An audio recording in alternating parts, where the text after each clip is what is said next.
If you are on any kind of spiritual path and you have this goal of awakening, of realization, whatever you want to call this process, then there's something that's absolutely necessary. And I would call that radical honesty. What do I mean by that? I don't mean that you have to say whatever's on your mind completely openly and transparently to whoever you encounter. I'm not talking about this kind of honesty. I'm talking about an honesty with your very own experience. We hear a lot of different teachings, many different instructions, many things that sound very appealing to us. So for example, somebody could say that your true nature is an awake, unbounded openness.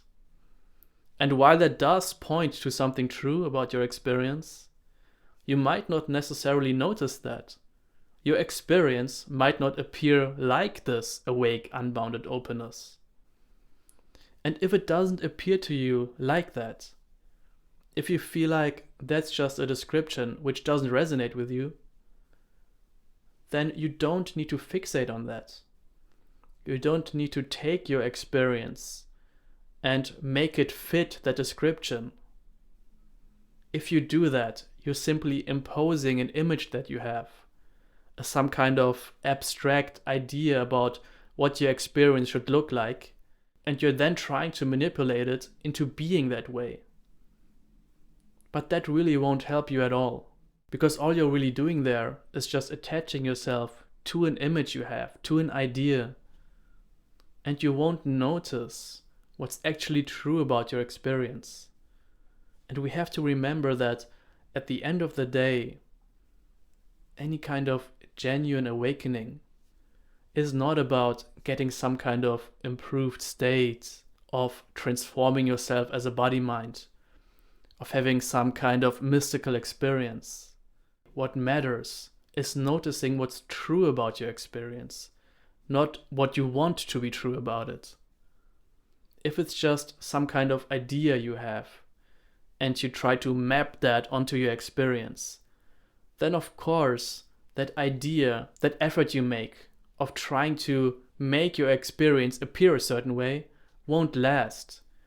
Even if for a little bit you feel better, there's some kind of relief there. At the end of the day, it's always about noticing what's already true about the nature of your experience.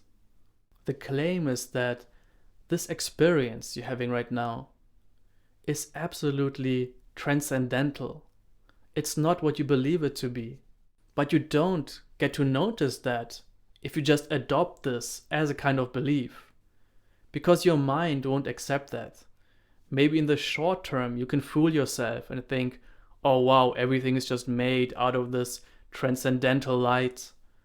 But if that just stays as an idea, if that's not actually noticed as your experience, then that won't help you at all when the suffering actually hits you.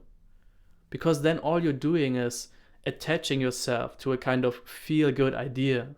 But that won't do the job when you're actually encountered with the suffering of your mind. The only thing that will effectively free you from this psychological suffering is to notice what your experience is like inherently, to notice the freedom that's already present and there. It's a freedom which doesn't need to be created, because anything that gets created, of course, eventually falls away as well. But the important thing is that if your experience doesn't seem like that to you, if your experience seems like it's fixed and stuck and you feel like you are this separate entity which is somehow experiencing a world out there, then start with that. Work with that. Really go into this experience of what you call the world and yourself. Experientially notice what this experience you call self and world is like.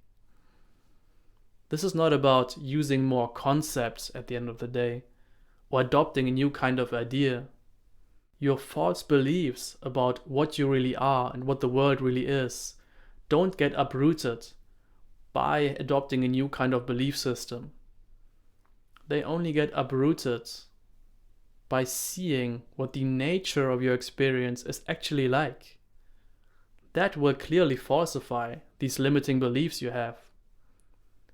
And when these beliefs get falsified, there is a natural letting go, a natural release of this grasping and attachment you have about these limiting beliefs. And the natural consequence of that is that the peace which is inherent in your experience becomes obvious. It comes to the foreground, relatively speaking. But again, if your experience doesn't seem like that in any given moment, then you simply have to work with that. It's really quite individual at the end of the day, because your particular limiting beliefs and assumptions and feelings might not be the same as mine. So we have different starting points, relatively speaking. And if I then tell you something about my experience that doesn't resonate with you at all, don't try to take that and make it fit your experience. Notice what's true about your experience from your own perspective. Only that will have the power to uproot all this grasping, all these attachments, all these limiting beliefs. If you just adopt another belief, that background doubt will just linger there. But if you notice for yourself what's true, then you yourself will also notice the inherent freedom of your experience. If you feel like you need guidance in this particular area, I'm also teaching an introductory course where I can give you more directed pointers to help you explore your own experience. So if you're interested in that, simply use the links in the description to contact me. As always, thanks for watching, and I will see you right here next time.